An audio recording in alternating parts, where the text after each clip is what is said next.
Hello students, please subscribe the channel, drop a like, share and comment. This is exercise number 7 and 8 of the Progressive Monthly Magazine, August 2022 on the speed of 100 words per minute. Start.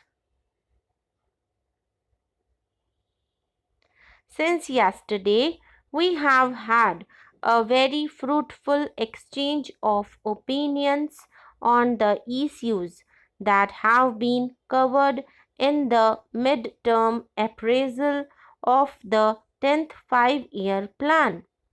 From the tenor of our discussions, I believe that there is broad agreement with the goals and policies suggested in the mid-term appraisal and that it can act as a blueprint for further action on development matters in the 10th plan.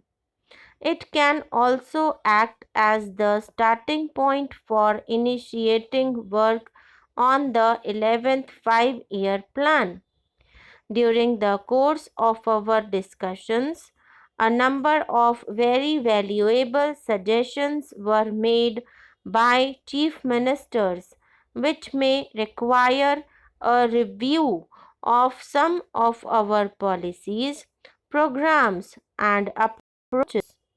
I am certain that the Planning Commission has taken note of these suggestions and will act on them in the coming months. Today, India is at a historic point in its development trajectory. As I said in my opening remarks yesterday, we are now at a point in time where we can deliver growth at a rate of 7% to 8%. At this point in time, owing to the development over the last 2 decades, there are no external constraints to the growth of our country. It is very much in the realm of possibility for this country to become a prosperous nation, rid of the perennial problems of poverty, ignorance, and disease. The world is today looking at India with great interest as the saga of our development and rise to prominence on the international stage unfolds. Rare are such moments in history when a nation suddenly captures the imagination of the world.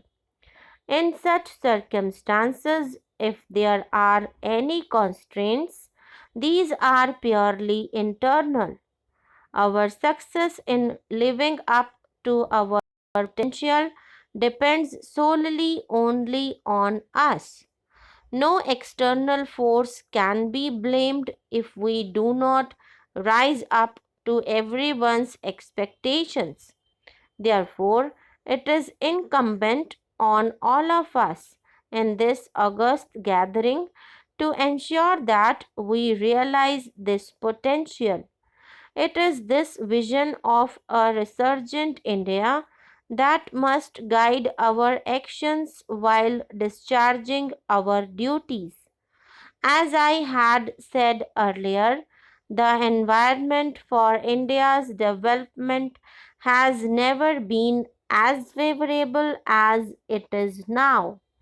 The challenge before us is to combine the economics of growth with the economics of equity and social justice. Another thing I want to say is that we want an ideal to be set up for the nation. It is only the performance of this august body which can set an ideal or an example for the people to follow. I do not say that people who have no respect for law and those who have committed any offense should be saved or protected.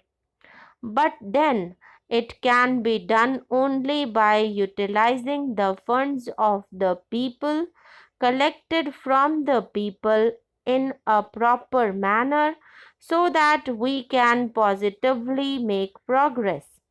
For this purpose, I would request the Honorable House that if some amendments to the rules of procedure are necessary, we must think of it, and we must make the principles and the rules such that the House is not disturbed or no disturbances are created every day and our time is not wasted. Another aspect to which I would draw the attention of the Honorable House through you is that economy is one of the most important factors, and economy has to be affected by us also. I was reading the Comptroller and Auditor General's report for the year.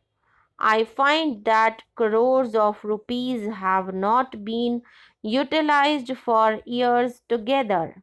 During the period a leader of the opposition party was Minister of Industries, what was done has to be looked into. I would draw the attention of the Honorable House to the fact that if you read the whole book, you will find no manual of accounts, no statements, and no documents reconciling the actual expenditure made, and nothing could be done. You will find in this a large number of such items involving crores of rupees. This has affected the economy of this country. What has been done about it? I would make a submission that wherever you find such wastages of money, in those cases, a very stringent view has to be taken, and those persons who are guilty must be punished. Individual responsibilities must be fixed. That is why every time we are finding this criticism in this august house that the public enterprises are not making any profit, they are running in loss. It is a must that the faculty must be punished because we are wedded to the principle of socialism, and we want the poorer people of this country to come up. But with this sort of performance, it is impossible. The high ups or low ups, I do not know. Whoever is responsible, action must be taken against them. Otherwise, the economy will not improve as envisaged in the budget for the year under consideration.